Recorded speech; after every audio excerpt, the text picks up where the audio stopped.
Hello, and welcome to Mind Your Head, a space for people to share their stories, talk openly and honestly about their own mental health challenges, and to give some listeners some comfort in knowing you're not alone. We acknowledge the traditional custodians of the land in which we record this podcast, the Gubbi Gubbi people.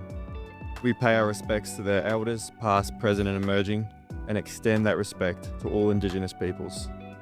We honour their enduring connection to the land, waters and culture, and recognise their invaluable contributions they make to our communities. Always was, always will be Aboriginal land. Welcome back to another episode of Mind Your Head. Today joining me in the studio is John Ogilvie. Now John is the founder and CEO of Byron Yoga Centre, which is celebrating 35 years this year as Australia's longest running yoga centre. John is a remarkable human being. He opens up about the struggles with addiction for almost a decade. We talk about spirituality, fatherhood, and how his love and passion for yoga healed that void. Now let's get into it. John, welcome to Mind Your Head. It's an absolute pleasure to have you on the podcast today. Thank you, Elliot. Thank you. Good to be here. So you're the founder and CEO of Byron Yoga Centre. As I know, is it the longest running yoga centre in Australia? Is that correct? It's the longest running yoga centre in Australia that's had the same owner. Oh, okay. Yeah. And there's other organisations that have been running longer. So, for example, the Hare Krishnas, but it's not exactly owned by one person. Yeah. And, listening to you, reading a little bit about your story and, looking back, did you ever think that you'd be in this position and be such an icon in yoga, within the yoga community with, everything that you've gone through? Well, it started out really small. I was a sparky. Oh, were you? Yeah, and it was just something yoga became a passion. So while I was making money as a sparky, then yoga was my sort of outlet, for pleasure. Yeah. And then around about 40 years old, I retired. I thought, that's it. I'm not crawling under another house. Had it with the sparky stuff. And so I therefore gave a lot more of myself to the yoga, but also I got into the whole investing. Oh, okay. Yeah, which is a whole nother story. And were they good investments? Well, it was back in the 90s. Yeah. Back in the 90s, you could actually get the financial page, throw a dart, buy those shares, and they'd go up. How good. Yeah, it was very easy to make money. But so I gave myself to the yoga, and I thought I would just cruise along. I used to teach, it's almost like a mantra, Monday, Wednesday, Friday, 10 to 12. Yeah, I did that for year after year after year. Monday, Wednesday, Friday, 10 to 12. And the classes got so busy that to fit everyone in, I started doing an extra class, an hour and a half class, a 90-minute class from 8 to 9:30, half an hour for a quick coffee. Yeah. And then back to my Monday, Wednesday, Friday, 10 to 12. Right. So going back to, your sparky days, can you take me back to those younger years of your life, and what was home life like for you growing up? Okay, we'll go right back, yeah? Yeah, go right back. Right back. There I was, born in hospital. How long have we got, did you say? And I was born into a Catholic family. Yeah. And my plans were, from the first that I could think about having like a career, what I would do when I grew up sort of thing, I was going to be a priest. A priest? That was my ambition. Yeah. And as soon as I was old enough, I was an altar boy. 7 days a week I was in there. And 6 days a week I was there at 6 a.m, me and the priest. And quite often through winter, we were the only ones there in the church. Really? But as I got a little bit older, early teens, I started getting curious and asking questions, why is it that if you're not baptised, you can't go to heaven? Like you end up, even if you're really good, you end up in this other place called limbo or something. I think they've changed all that now. And if you do a mortal sin, that's it, eternal damnation. And how can we have this God that's all forgiving? Anyway, I had so many questions, was not getting satisfied answers, and I decided it was just all a con. So I gave it up. What age was that, you reckon? That was by mid-teens. Mid-teens. Yeah. And maybe even early teens. And by that stage, I gave up on the whole idea of being a priest and just became a naughty boy. And How naughty are we talking? Because I was a naughty boy too. I went through about 5 or 6 secondary schools. Oh, right. My shortest period before I got expelled was 2 weeks at one of them. What were you getting expelled for? Just silly things like truancy, smoking, Yeah. that sort of thing. Yeah, Just yeah. playing up. And so I left school when I was 14, just before I turned 15, and worked for a year. And I thought that's dead end. So then I put myself back through school to do, what they call it, they used to call it Form 4, Year 10. Yeah. Yep. And I successfully completed it, even though I did kind of like run away from home with my girlfriend for 3 months in the middle of the year and went fruit picking over in South Australia. But then I came back and finished that, and I was going to go back and do year 11, but again I fell in with naughty kids and decided that I'd go to work instead. And as I was working there, I was working at my father's factory where he was the general manager. And I was working just as a labourer, and I was watching the Sparkies going around changing the lights and just cruising around. And I thought, that's the life for me. Yeah, I'll do that. Yeah, so I started an apprenticeship as an electrician when I was 19. And so I don't want to draw this out for too many hours, but I did that. I completed my apprenticeship, and along the way I started getting into... Well, I'd already started drinking when I was about 13 and then graduated onto other drugs as my teens progressed. And by the time I was getting close to finishing my apprenticeship was when I was pretty involved in heroin. And also on apprenticeship wages, back in those days, you could barely live off it. So I was into selling drugs as well. Yeah, to make a living, Yeah. So what do you think first led you to, I guess, the alcohol use at 12 or 13? Yeah, 12 going on 13 know. is when I first started. And it was just peer group pressure, really. Yeah. I wanted to be one of the in crowd. Fit in, yeah. And really didn't fit in. I really felt like a square peg in a round hole. Oh, did you? Yeah, absolutely. And Were you very anxious or socially... Well, I think insecure. Insecure, okay. Yeah, that would be the best word to describe it. Insecure, felt not as good as everyone around me. I think from my earliest memories, I felt false. I didn't feel I was real, and therefore I had to hide who I really was, how I really felt from people around me, and act in a way that I thought would be accepted by the peers. To get attention and that sort of thing, was it? Yeah, not so much attention seeking, more acceptance by my peer group, by the peers that I wanted to be in the group of. And that kind of went on until by the end of my teens, I was much more into isolationist and very much committed to the path of hedonism. Okay. Yeah. And I think I mentioned to you yesterday how I, to try and break out of that, I became I had my electrical contracting business happening by the time I was in my early 20s, and the pressure of that contracting business, I was using drugs, and I was switching between heroin and methadone, going on methadone programs, and I was basically really addicted to opiates. And I tried going to Saudi Arabia to try and break the habit, go to a drug-free country. I think there's got the death penalty, isn't it, too? Yes. Yeah, and so there I was for a while.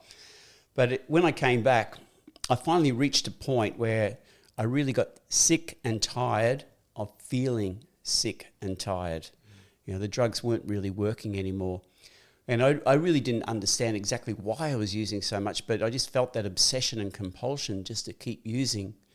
And it was about that discomfort that I had with myself, and those feelings of discomfort, that combination of depression, anxiety, stress, not understanding any of it and just trying to escape from it, that I finally thought, right, that's it, I've got to do something radical. But I ended up going to a place called the Buttery, which is a drug rehabilitation centre down on the Northern Rivers, New South Wales. There was an interesting episode before I got there, which was quite life-changing. I started going to a 12-step meeting, or 12-step meetings in Melbourne, which was had a good message, but I was still pretty screwed up in the head for the message to sink in. But I started going to these daily meetings in the basement of a church in the CBD of Melbourne. And then I met a guy there, and he said, we can go and get a free lunch at the Hare Krishnas. They've got like a soup kitchen. We can go there. So I started going there after each meeting, having a meal. And I was vegetarian. The person, a girlfriend who had introduced me to heroin, also introduced me to compassion for animals. So I became vegetarian at the age of 18. Yeah. So I've been vegetarian now for 50 years. But so going to the Hare Krishna soup kitchen, it was a vegetarian meal, and they were very accepting. So I just sort of started volunteering there and ended up moving in with them for a while. All right. Yeah, when I say a while, about 3 years. But I kept slipping up. And going out and using narcotics again. And then it just was a downward spiral to the point where I knew that I needed to do some type of long-term rehab, which took me to the Buttery, and I stayed there for about 5 or 6 months in that protected environment, residential community, and went to Sydney. After I left there, I went to Sydney to a halfway house, and it was one of the best experiences in my life because it was one of the worst experiences of my life. Really, a turning point? Oh, it was just hell there. Was it? It was just so bad that I thought, I never want to use drugs again and end up in a house like this again. Yeah. It was... what was bad about it? Oh, it's just so incredibly macho. Oh, was it? Yeah. The other people that were there had come from a place called WHO, which is an acronym for We Help Ourselves. Okay. But, yeah, they had a very different way of recovery where at that place, I'm not even sure if it exists anymore, where they would break you down and then try and rebuild you. Whereas at the Buttery, it was all about nurturing you, getting you to have self-acceptance and work on very positive changes. It sounded like the military when I was in there. It sort of try to break you down to rebuild you again. Yeah. Very brutal. Yes, yeah. Clean the toilets with a toothbrush type Yeah, I was doing that in the army. It wasn't the army you went to, was it? No, but it felt like that house, that halfway military house. Yeah, it was very military based. Yeah. The only thing they lacked was a bugle to wake you up in the morning. So going back, you mentioned earlier that the drugs weren't doing what they were supposed to be doing, or they weren't doing what they were doing before. And what feeling did you get when you were sort of on drugs? Because from my experience, it was like I had a lot of, I guess, anxiety and a lot of head noise and a lot of thoughts that I didn't know how to control. I didn't know how to quieten down. And then when I first started experimenting with drugs, it was like this most euphoric feeling of just like calm, peace. It was I had nothing in my head. It was just silence. And it was, up until then, I could not turn my brain off. I struggled going to sleep. I couldn't just watch a movie and just absorb the movie. I would be thinking about school. I'd be thinking about what happened yesterday or what's going to happen tomorrow. I was just constantly racing all the time. And that was like when I talk about sort of why was I addicted to drugs. I was addicted to the feeling that it was giving me. It was just complete, utter silence, and is that euphoric feeling that I kept chasing for a long time. What was the feeling that it was giving you? Well, the narcotics, that is the ideal sensation that you get, is that euphoria. It's not that it takes your problems away, but it just makes you forget about them, not think about them. But after a while, because you start to build up a tolerance to the drug, and the chasing and the getting, especially once you build up a tolerance, no longer will $10 a day do it. You need $100 a day or whatever to be chasing that euphoria. Yeah. I know exactly what you mean. And I also developed an addiction to the needle. Okay. So sometimes when, to get really graphic, Get graphic. You get the heroin powder, and then you dissolve it in warm water in a spoon, and you get a little bit of a clean cigarette butt in there to filter it, and then inject it. And so when I would have no money and have no drugs, I'd go digging around for those filters that I'd used, and then I'd wash the filters just to have a somewhat of a hit. Yeah, and it was just an imaginary one.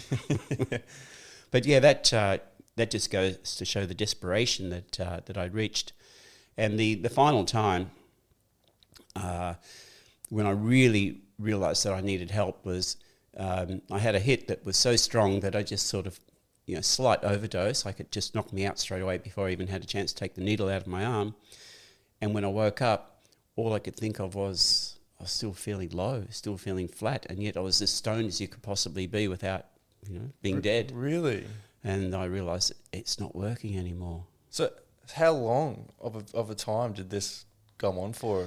I used heroin and methadone obsessively for about 10 years or so, 10, 12 years. Mm-hmm. Yeah, so I started at 18, after using all the other drugs between 12 and 18.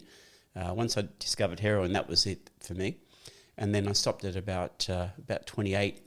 I ended up 28, 29, went to the Buttery, which was the turning point for me. Yeah, so over those years, how do you think it changed you?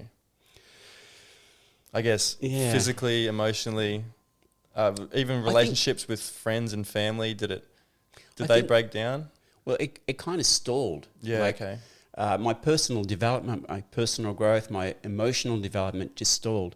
So when I stopped using, I was still really like an early teenage person, not just from the time I'd started using heroin, but from the time I'd started using other drugs, alcohol and marijuana and that, was around about 13. And I was still like a 13-year-old. So I was in a 29-year-old body with like 13-year-old maturity. And just like any 13-year-old male, the hormones kicked in, and I got really obsessive and compulsive about sex then. Okay. Discovering relationships, because I'd never really had a very successful relationship all through that period of time. It was always drug-based and sharing drugs together. But so really during that period of time, I was just on standby for life, not really making any progress. I might have done an apprenticeship, I might have travelled overseas, but I hadn't done any personal development or personal growth. Yeah, I feel the exact same. I felt like I was on autopilot for, I remember I did a podcast with my dad, and I think he messaged me after the podcast a couple of days afterwards, and he said something like, thanks so much for that. I feel like we lost you in your 20s. Thanks for coming back. Mm. And I don't know what happened, but I turned 30 and I just realised I was so self-aware of what I'm doing, whereas before, like you said, it was just on autopilot. Like from that 10 years, or whole 20s, I feel like I was just drifting through time and space and not actually living. Mm. And then when I had this conversation with Dad and we told each other a few things, I remember being at home and I really reflected of like what my memories were when I was in my 20s. And I remember situations when I moved over to New Zealand to play rugby and I was, playing at a high level. I don't remember speaking to my mum and dad that much. And I speak to my mum and dad every day now. But I remember I'd go months without talking to mum and dad, not even messaging them. And I was like, who was that? Because now I call mum every single day. And it's so important for me to call mum every single day or to call my parents and speak with them. And just little things like that. I was like, how did I make them feel when I'm in a different country? I'm not even putting in effort, to communicate with them and that sort of thing. So it's definitely made me reflect and it made me realize the person that I was back in my 20s and not wanting to do that or be that person ever again. Yeah. For me, it became a lifestyle of any type of relationship that I had. It was all about what's in it for me, and also a fear of what are they trying to get from me. So my guard was always up so that I wouldn't get ripped off. and then I'd be looking at, well, what's in it for me? How can I take advantage of this relationship? And so yeah, it wasn't a very good relationship with my family, or wasn't it? Yeah. no. And my father died while I was still in the midst of all of that, and even then, you know, what's in it for me type of relationship that I had with myself, what's in it for me? I remember going, and my whole using life in those 20s, it's almost like snapshots rather than videos of remembrance. It's almost like photos of remembrance. But I remember seeing my father. He passed away from lung cancer, and he spent his final days at home with my cousin nursing him. And he had this bottle of painkillers, which were a really strong mixture of different narcotics and painkillers. And I remember just thinking, well, you know, there's an opportunity that I can have a swig of his medication, you know. So again, rather than being really focused on being there for him. In that moment, yeah.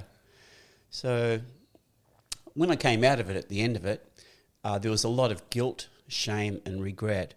And holding on to that really held me back from my personal development.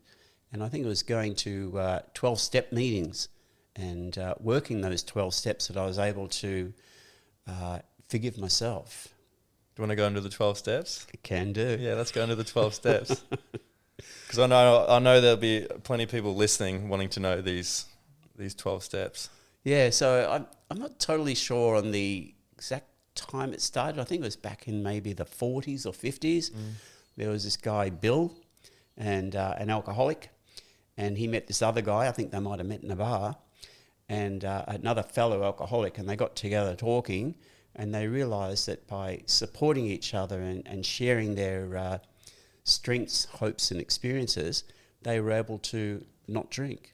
And so they then invited other people, and then gradually they put together these steps of recovery, which developed into what we now call Alcoholics Anonymous, the 12-step program. And then from Alcoholics Anonymous, there are other programs that have branched out from it.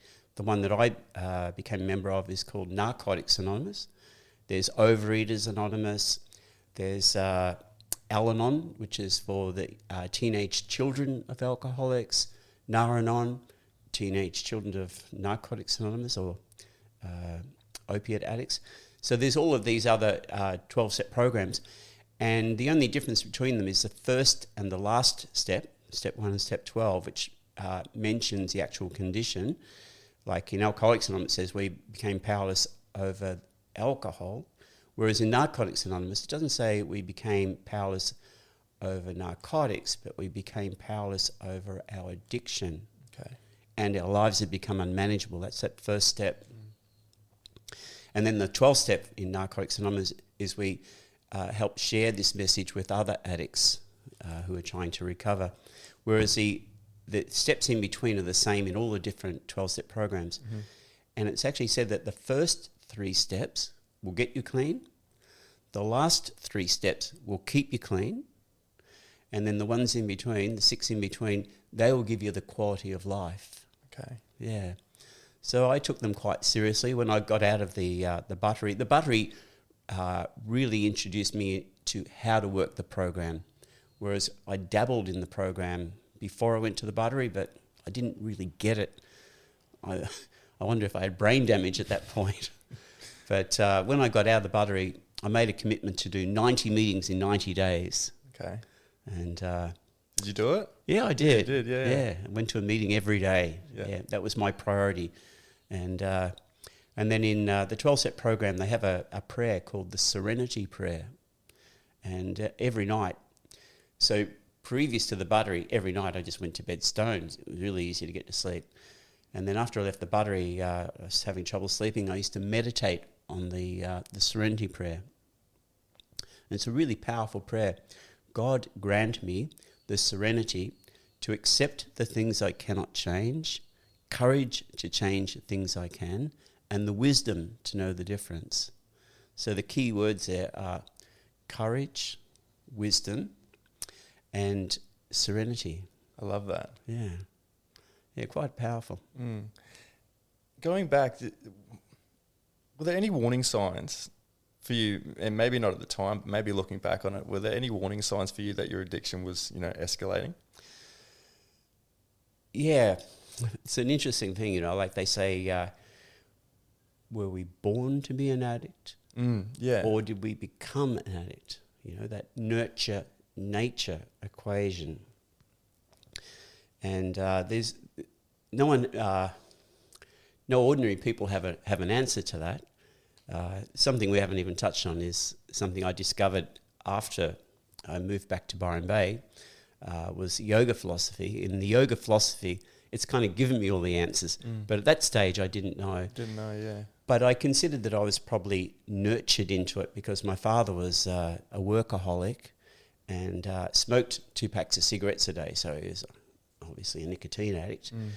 And my mother, God bless her, passed away now, she also had a problem with eating. She was a very big woman. And Okay. Yeah. And I'm a are you familiar with Johan Ari? No. He wrote these amazing books, Lost Connections and Stolen Focus, and I've listened to a lot of his TED Talks he's given on addiction, and he's sort of encouraging people to change their view on addiction. And he says, instead of asking people who are struggling with addiction, what's wrong with you, he poses a different question and should be asked, what happened to you? Mm-hmm. And I was just really interested if there are any experiences that sort of push you towards addiction. I know it's like the lifestyle of mum and dad. What about friends groups? Was it something to? Well, definitely the friends group, and also my my insecurity, my shyness made it very difficult to communicate with girls. Did it help when you were? Oh yeah, did it? Yes, help me. that confidence. But then I wasn't really having very healthy relationships when drinking and drugging. But it just gave me that false bravado, gave me that confidence, and of course if I was unsuccessful, then I could just get extra drunk and have a good time anyway. Yeah, and forget about my social failure. Yeah. How did it affect your mental health at that stage? I know for me, my mental health really declined because at the same time while my drug use was going through the roof, I was also, playing professional footy. I was living 2 lives of health and fitness and training and sort of mindset, but also on the inside, I was falling apart. I was going down this downward spiral, and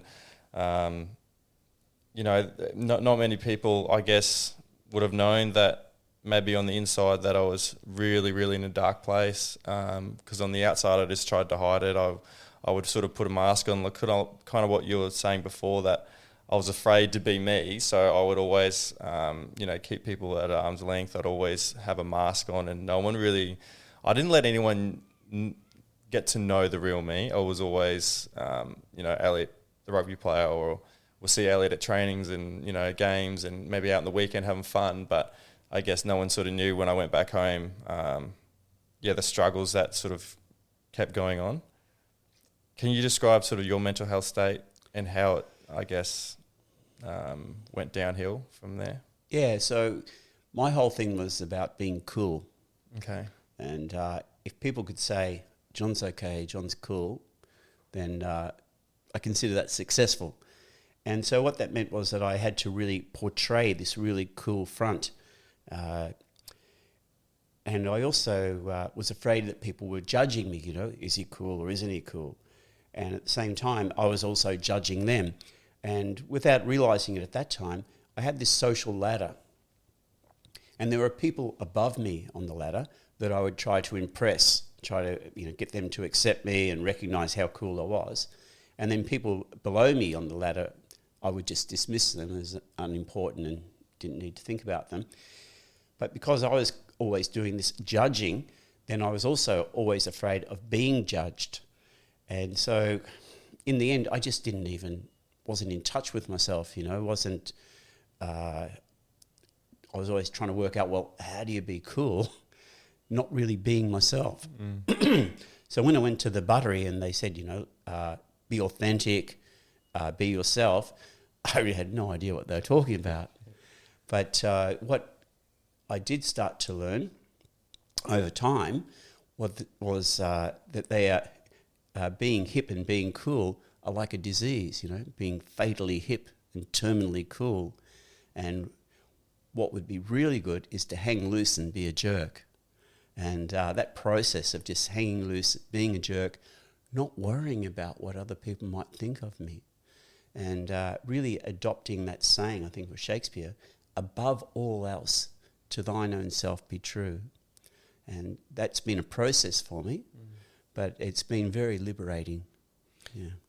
During this process of addiction, did you ever hit rock bottom? Well, yeah. The real rock bottom for me was that time. It was actually I was visiting my mum. In fact, I think I might have been crashing there for a couple of days when I had that hit where it, you know, kind of went unconscious and then came to. That was one of the most. That was the rock bottom that sent me into recovery. Mm-hmm. But there was a period a few years earlier where I guess I'd really hit an extreme rock bottom and decided that I was at a party once and this guy said to me, you know what, it's just social conditioning that people don't commit suicide. It's just that whole Christianity thing, you know, that false belief that there is a heaven and you won't go there if you suicide. We have the right to do what we want to with our own bodies.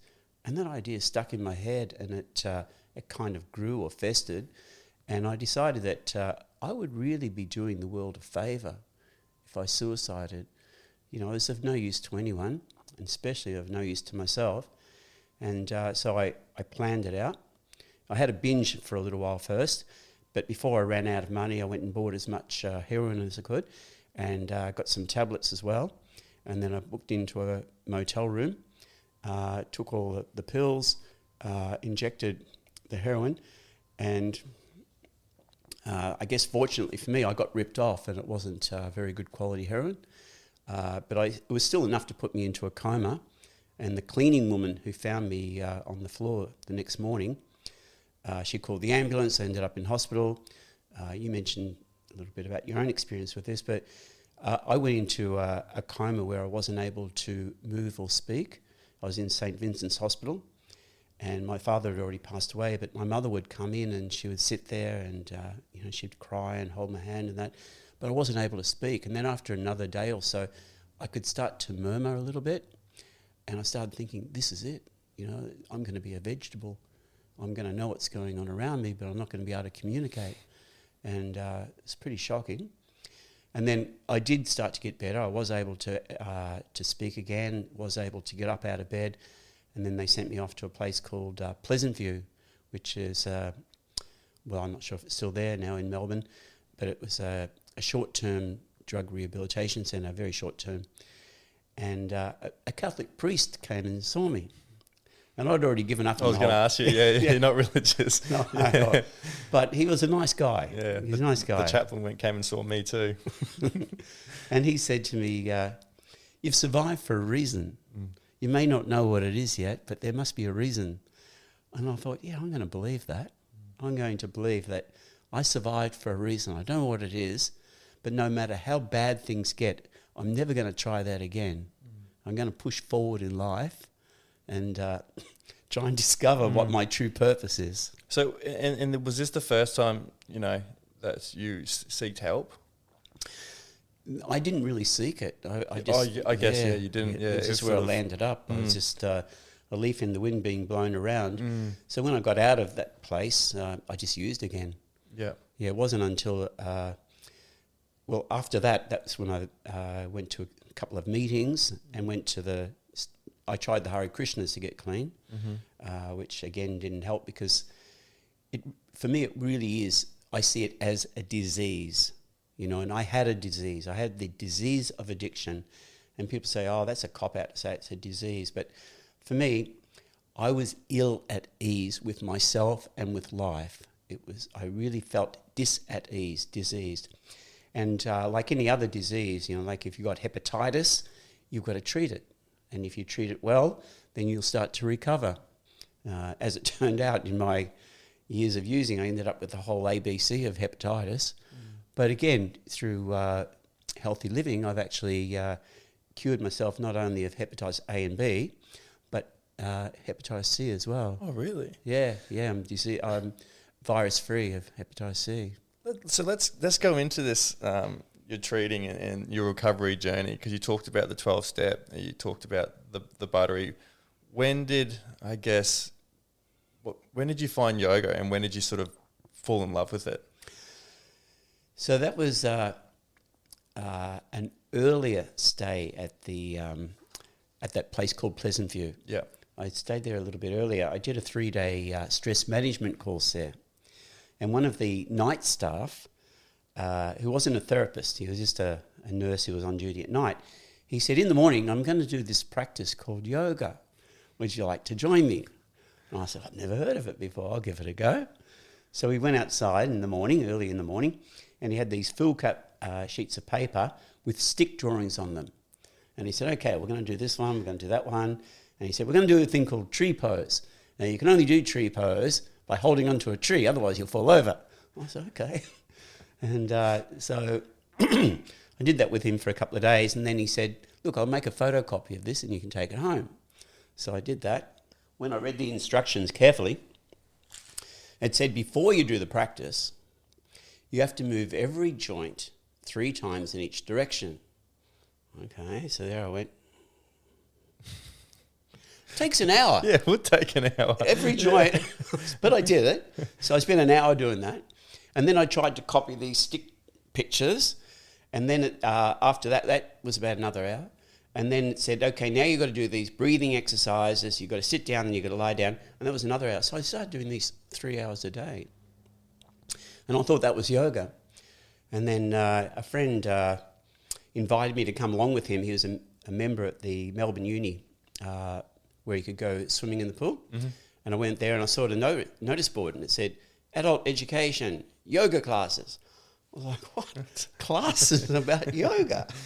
So I signed up straight away. Yeah. And then I thought, well, if there's classes here, there could be classes in other places.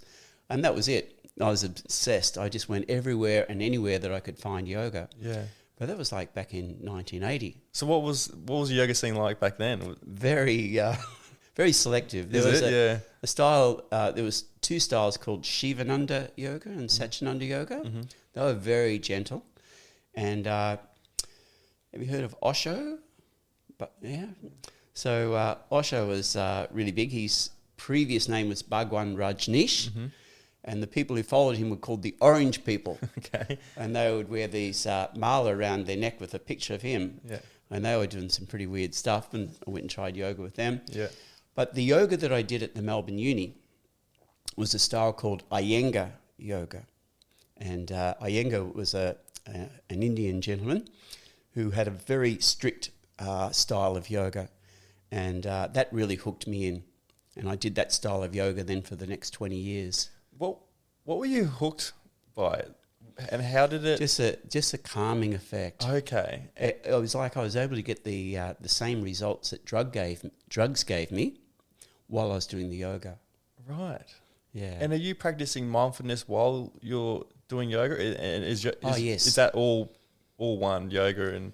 Because the Iyengar yoga technique, you're so focused on your alignment that your mind is fully absorbed in what you're doing. The present. Yes. Okay. Yeah, if you start thinking of other things, you'll lose your alignment, you'll lose your balance. Mm-hmm.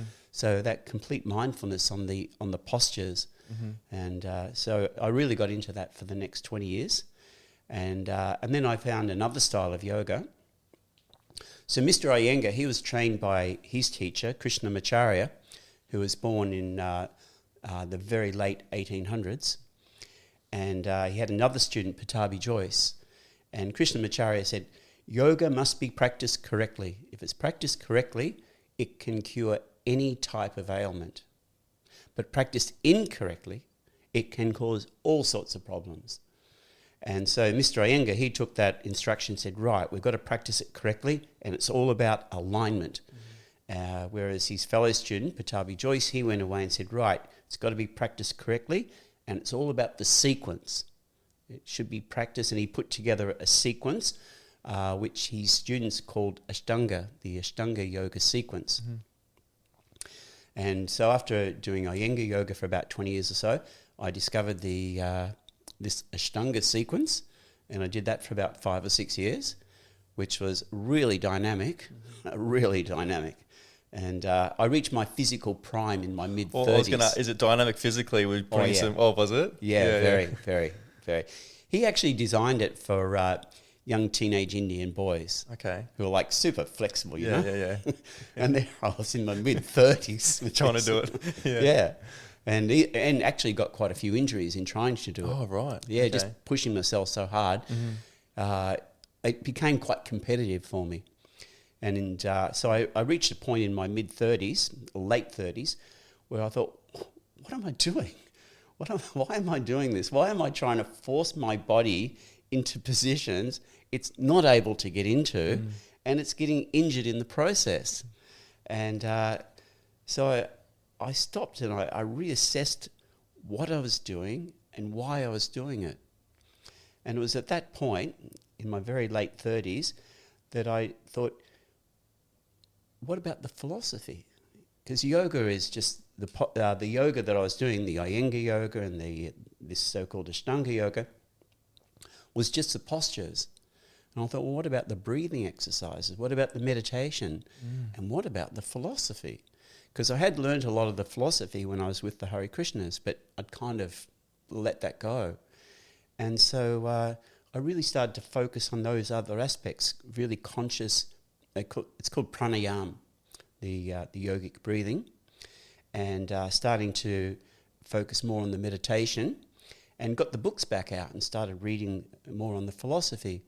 And that's when I realised that the yoga needs to be made complete. We need to bring those 4 elements together: the postures, the breathing technique, the meditation, and the philosophy. And the yoga historically comes from a culture that spoke Sanskrit, and some scholars say it is the original language from which Latin and Arabic eventually came from. So in Sanskrit, there's a word purna, P-U-R-N-A, and it means integrated or complete.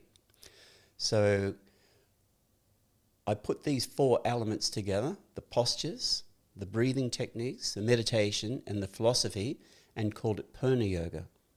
And so that's the style of yoga that I now teach. That's what happens at Byron Yoga. Is that your own style? Yeah, basically. Oh, right. Yeah. And how does... that's so interesting. How does that make you feel now when you started it? Is it just such a euphoric feeling? There's a real temptation, to to get carried away with one's ego, Yeah. and self-importance. Yeah. And sometimes I've had promotional marketing people that have tried to push me in that direction, and I've resisted it because I don't want to be a superstar. I just want to be me. Too late. Well, yeah. I mean, Byron Yoga, in a lot of material aspects, is incredibly successful. It's it's one of the largest yoga enterprises in the world outside of India. But and it's definitely the largest in Australia. But it's not because of it's because of the people that I've attracted to me. I've been fortunate enough that people have come to me, they've liked what I'm doing, and they've joined into what I'm doing. They buy into it, yeah. Yeah, absolutely. And so I've got staff that have been with me now for well over 10 years. I've got staff that were with me for like 20 years.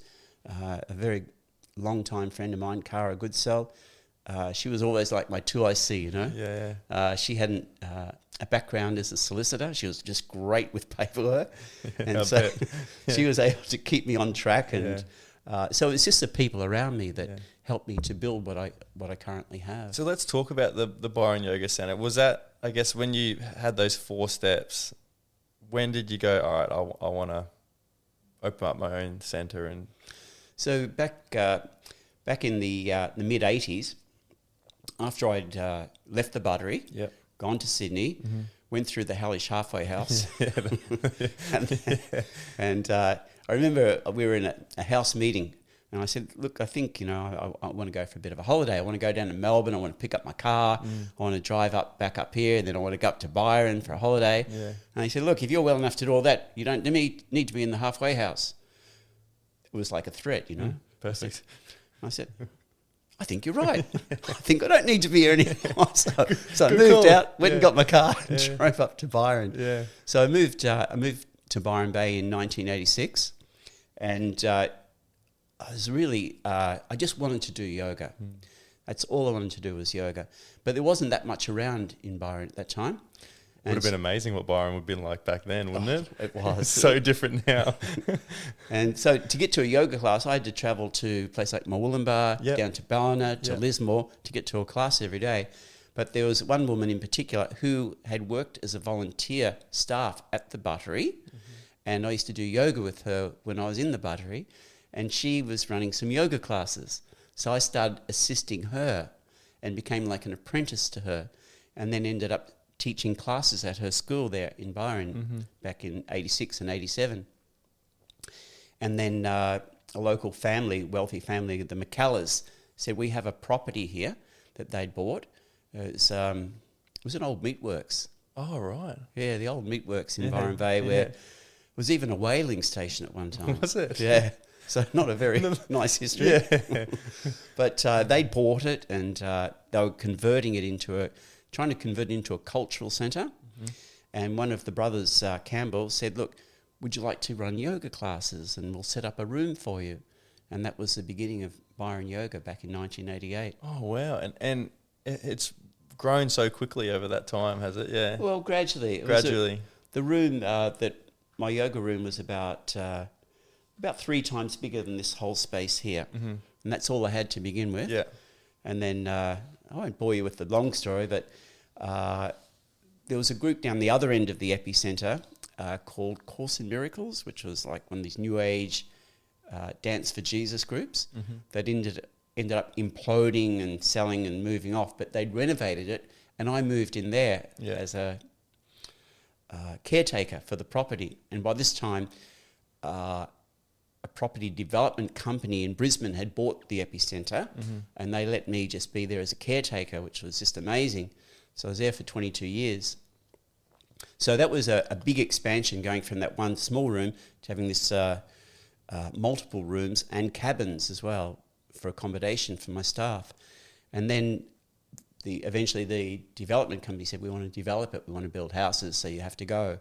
And that's when I had the opportunity to buy into the property where we are now. So I bought into a 30-acre property. Looks amazing. Yeah. It looks absolutely amazing. You'll have to come down and visit. I would love to. And what other services do you provide at the centre? I know you do. I know people come from all around the world. You do a lot of yoga. Is it other retreats you can do there as well? Yeah. So let's see. When my son was 6 months old, I went for a holiday to Brazil just before I went. Yeah. So he's 8.5. So 8 years ago, 8 years ago, we were running 4 retreats a year. Yeah. And doing a teacher training every month of the year. As soon as one would finish, we'd start another one. And I said, look, this teacher training, gradually there's less and less people wanting to do a teacher training. I think we need to shift the focus across to the retreats and let people come for a yoga holiday. Yeah. So we shifted from having 3 or 4 retreats a year to doing 150 retreats a year. Holy shit. So we do a 3-day retreat, which is Friday, Saturday, Sunday. We do a 5-day retreat, which is from Monday to Friday. And we do a 7-day retreat, which is from Monday to Sunday.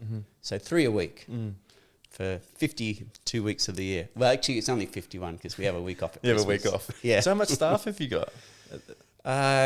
All up, there's probably about 50 or 60 people work for Byron Yoga. Oh, right. Yeah, I think there's about 8 or 10 therapists. Yeah. We've got about 6 or 7 people work in the kitchen, the same number of people in the office. I've got about 10 teachers. We've got 17 volunteer staff who do housekeeping and work in the. We have 3 acres of organic gardens. Yeah, I've seen photos of that. I'm like, this place is you wouldn't want to leave. It's amazing. Yeah. And you mentioned before that that dis-ease.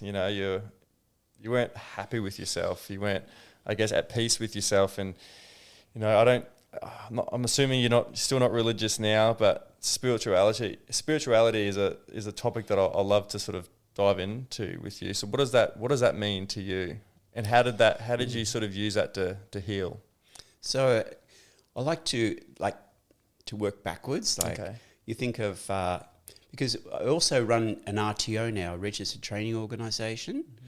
So we are very answerable to the government on how we manage that registered training organisation. We have international students that come and study with us for a year.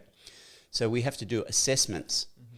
So, and we have to graduate them as being competent to go out and teach yoga safely. So we have to prove their competency, and we prove that through doing our assessments. So working backwards, they have to be competent. Yeah. We have to prove their competency through doing assessments. So therefore, we need to create session plans on how we can train them to be found successful in their assessments. Mm-hmm. And then in those sessions, we then have to produce resources to use to do the training. Okay. So kind of working backwards, yeah. So I kind of do the same with my life. Okay. So what I want to be is I want to become the best version I can of myself. So I'm working backwards from that. What can I do today that supports me in that direction? Because I firmly believe that is the purpose of human life, to become the best version we can of ourselves. So on a daily basis, just make choices that help us to become a better version of ourselves. So I like to keep it simple. I'm very much into the KISS process. Keep it simple, Keep sweetie. it simple. Well, that's definitely that's definitely at the forefront of my goal. Probably since I was 30 was how do I be the best version of myself? Because like I said, the 20s weren't. I know I wasn't a very good person to be around. And even looking back on it, I didn't like who I was.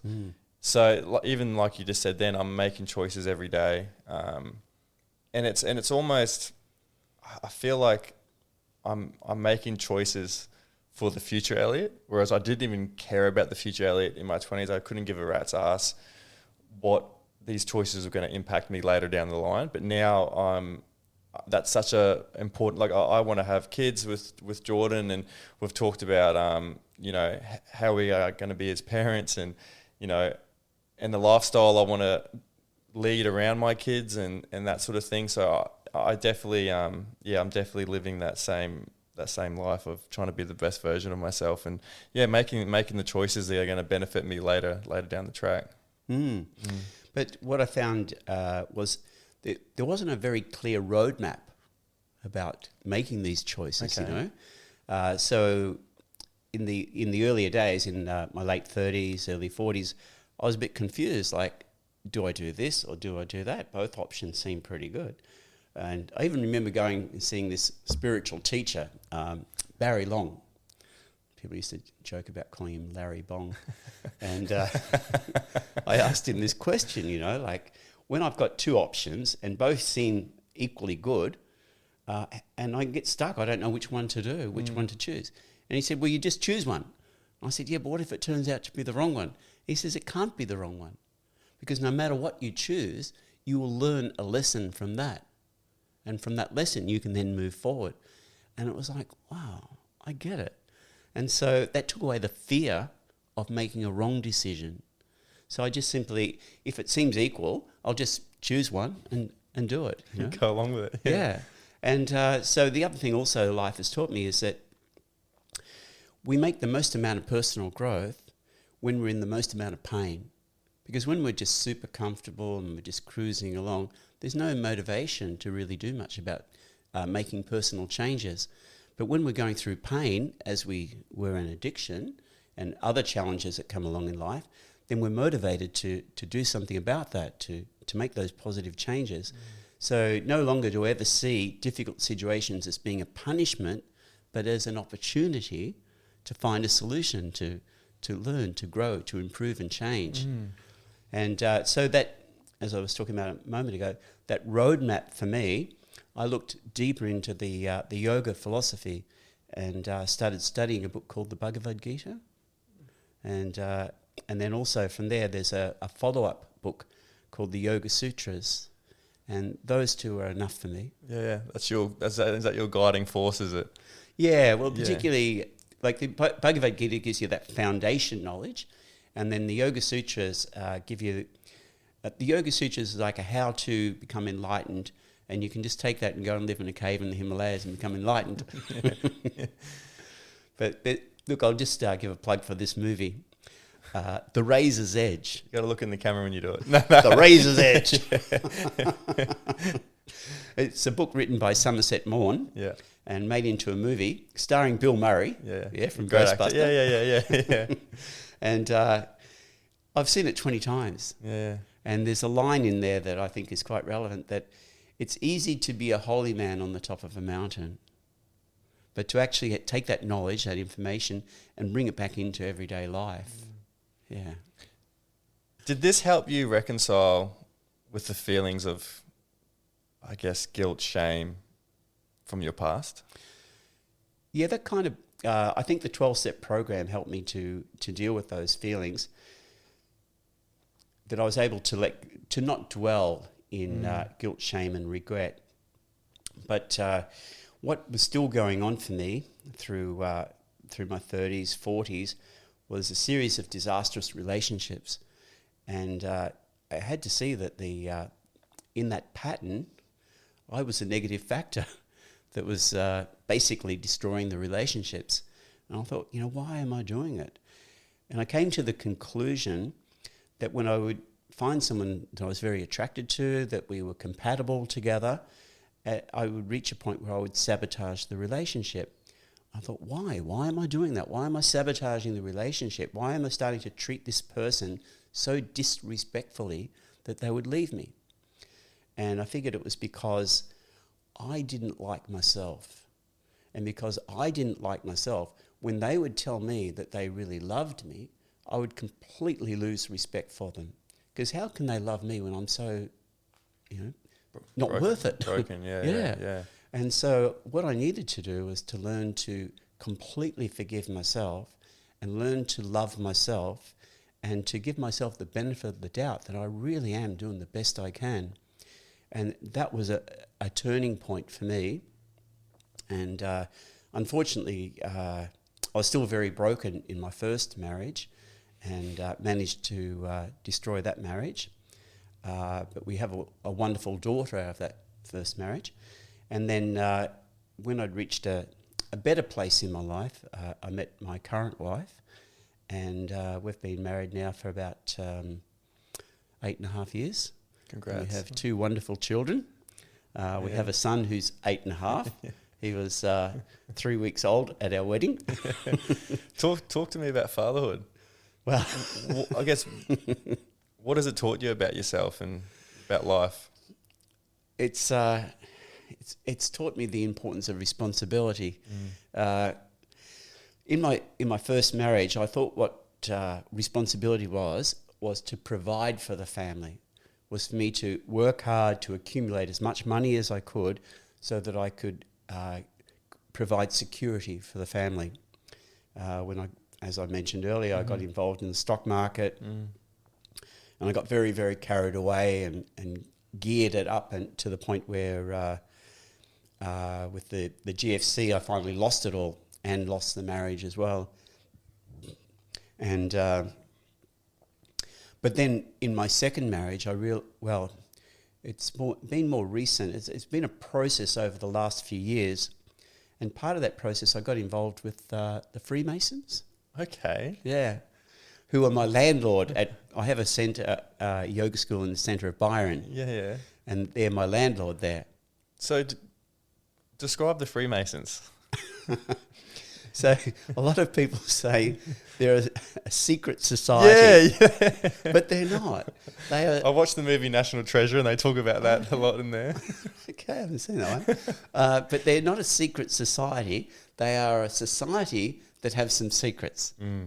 And Okay. and they're not major secrets. Yeah. But what they are is there are certain ways that they can identify themselves to other Masons, and that way of identification is a secret within the society, but it's not a secret society. Okay. And what I liked best about it was it seemed to be a group of elderly men who were really smart, really switched on. And whereas I find most elderly men, they're right on the edge of senility. But yet here were all these elderly Freemasons, and they're as sharp as a tack. I thought, what have they got that the rest of society don't have? The rest of most elderly men you meet, they've just lost it. And so anyway, what I wanted to say about them is that they say family always comes first. First is family, next is business, and then your other activities such as being a mason or being a football coach or whatever your other hobbies might be. But always put family first. And what you've listened to TED Talks and you've probably heard it over and over, that as we grow older, we stay healthier relative to the important intimate relationships that we have with family. And we don't need many, but we need some. And so, I now put family first. And it's really interesting because I've talked about some of my close friends are newly dads, and like you said before, is like that really popular narrative of fathers to go out and provide and be a safe responsibility for the family. And he said, one of my mates said to me, it's more important to be there for them and to spend time with them rather than, you can always go out and earn money, you can always go out and, do these things, but you're really looking back on it, you won't remember the days that you're at work, you remember the times that you're at home with your kids and spending time with your kids. And he said if I could give you one thing, it's spend as much time as you can and quality time, be present at that time with your kids. It's a really easy thing to say. Yeah. It's not so easy to do. No. It requires a lot of patience and tolerance, to sit down. Like my son, when he played Lego, my job is to find the little pieces that he wants so that he can create his thing. And if I want to start creating my thing, no, we need to have patience and tolerance. And it's so easy to say, well, I'm too busy, to just sit down and play Lego. And of course now with smartphones and these sort of things, they distract us away. But the quality time that we're spending with our children, I think it's really important that we put those devices aside, don't have the phones within sight, and just really be focused on them rather than, we're with them, but we're also just checking our emails or what have you. But to really just be present, to read them stories, to listen to them read. Like my son, he's 8, but he's still developing his reading skills. And to just sit there and patiently listen to him reading through his books. How do you teach them to regulate their emotions? Something that I never... You still... it's a topic because, I just remember speaking to you on the phone yesterday. It's something that me and my parents had a really open dialogue, but it wasn't about naming these feelings. It wasn't like me explaining how I'm feeling and then we're sort of talking about why I'm feeling this. It was none of that. I was open with mum and dad, but there was no sort of open dialogue about discussing emotions and feelings and trying to figure out why I'm feeling like this. Is that something that you're... Well, they have their emotional outbursts. Yeah. And not punishing them for those outbursts, but as soon as possible to be able to discuss the outburst and what triggered the outburst. But what I find most important is to be an example, is to just remain chilled, to remain calm myself, and not to react to their outbursts. And when you've got two, some people say, I have a second child, you've got one, it's going to be easier having a second. Yeah. I really don't believe that's true. I challenge that theory. Oh, yeah. It's 3 or 4 times harder because you've got that sibling rivalry, and so is to be there for both of them, and that when they're clashing to try to get in the middle and separate calmly. But really, I just try to remain calm myself and to be an example of calmness. And when they have their outbursts, not to react to them, but as soon as possible to respond to their outburst by discussing it and diffusing it. Yeah, I really love that. What lessons do you hope for them to learn from you? They really got to learn their own lessons. I remember, even with my older daughter, who's now 27, on a hot day and they want to put a jumper on, and you tell them, no, it's too hot to put a jumper on. You really got to let them learn their own lessons. She needed to put her jumper on to realise it was too hot to have a jumper on and to take it off. It's funny, like I read something the other day, is that kids don't listen to what you say; they watch how you live. Yeah. And like you said before, be that example. Yes. Yeah, be that example. I remember, again, when my older daughter was quite young, I asked someone I had respect for advice about discipline.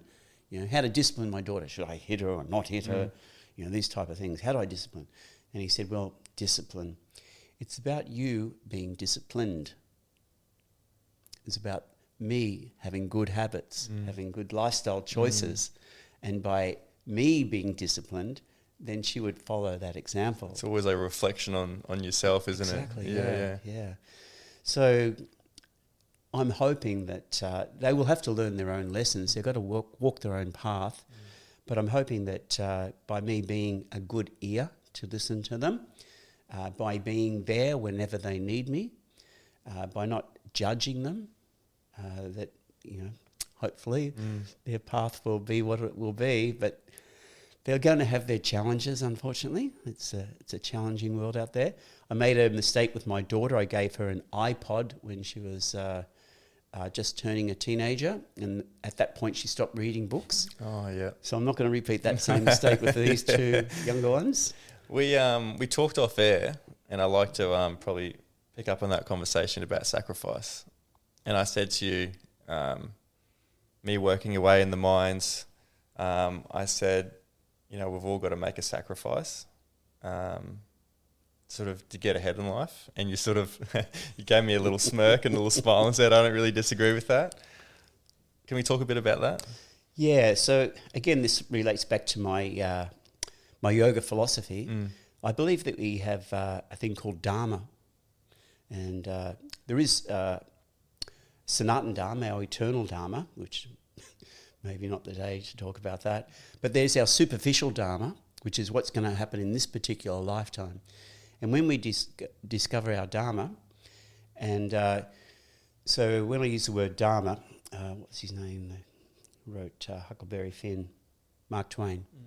Mark Twain said, the two most important days of our lives, the day we're born and the day we discover our true purpose.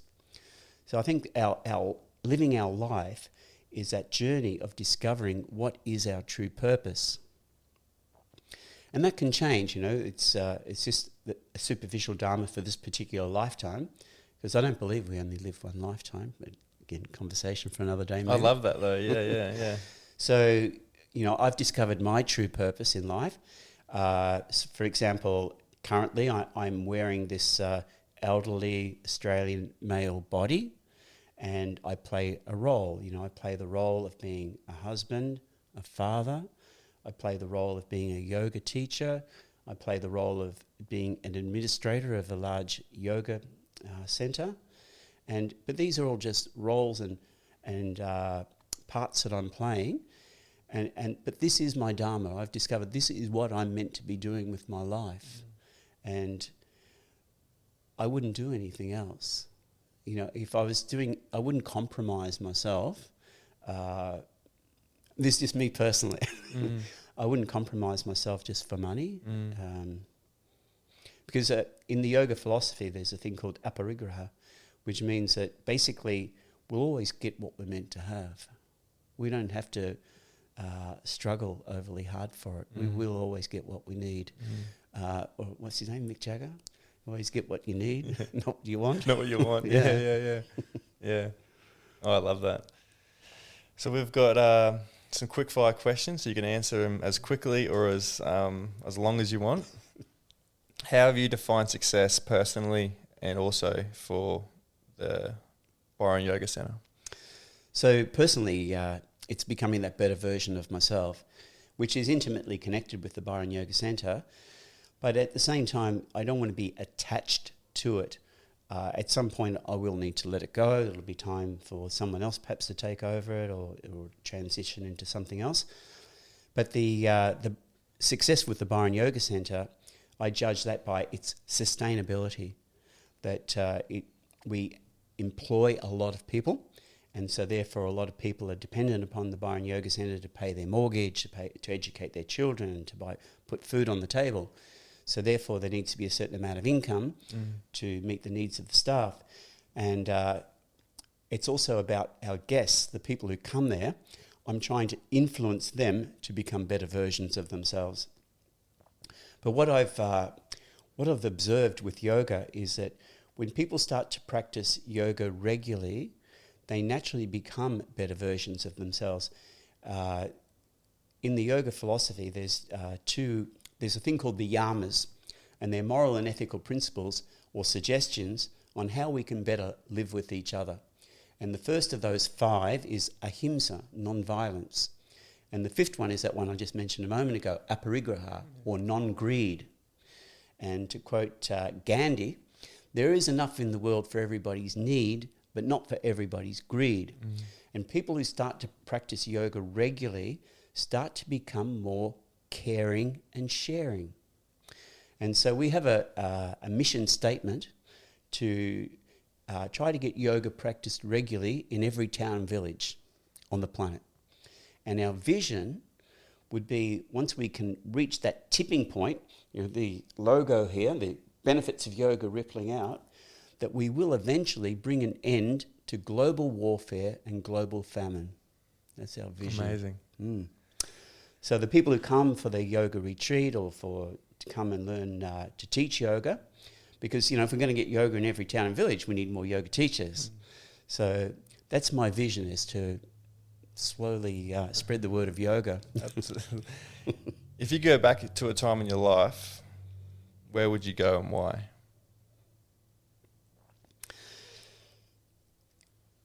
Earlier in my life, I would have definitely said, I wouldn't have done drugs, and I would have, I was thinking to myself, I wouldn't have left school at 14. I would love to have studied medicine. I would really love to be a qualified endocrinologist.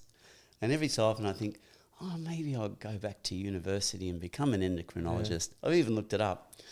But really, I feel I'm right where I'm meant to be.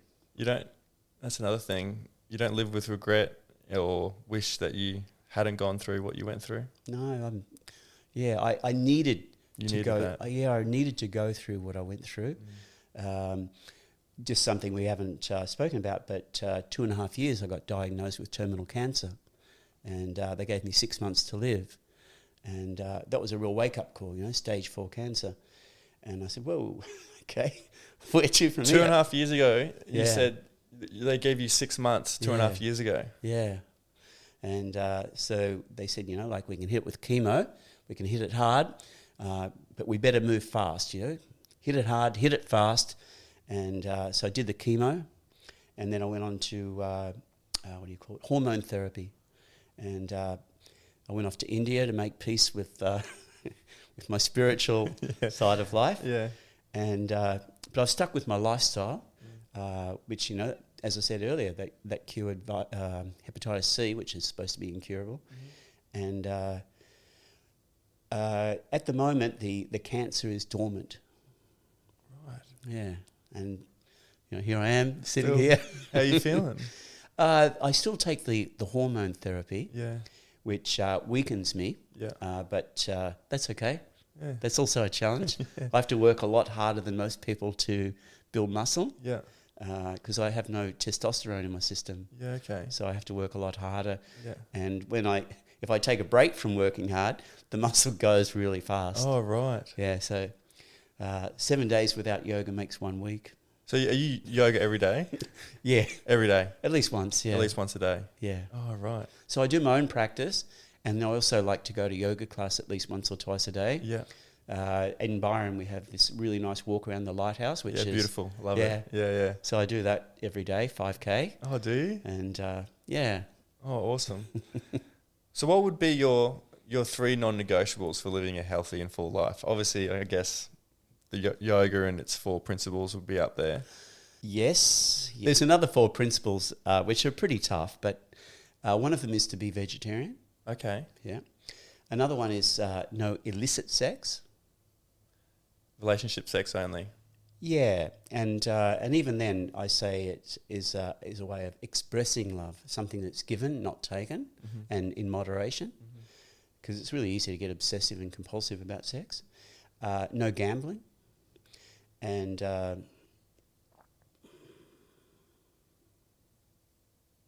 intoxication. Mm-hmm. Yeah, Drugs, alcohol, gone. yeah, Yeah. coffee too, really.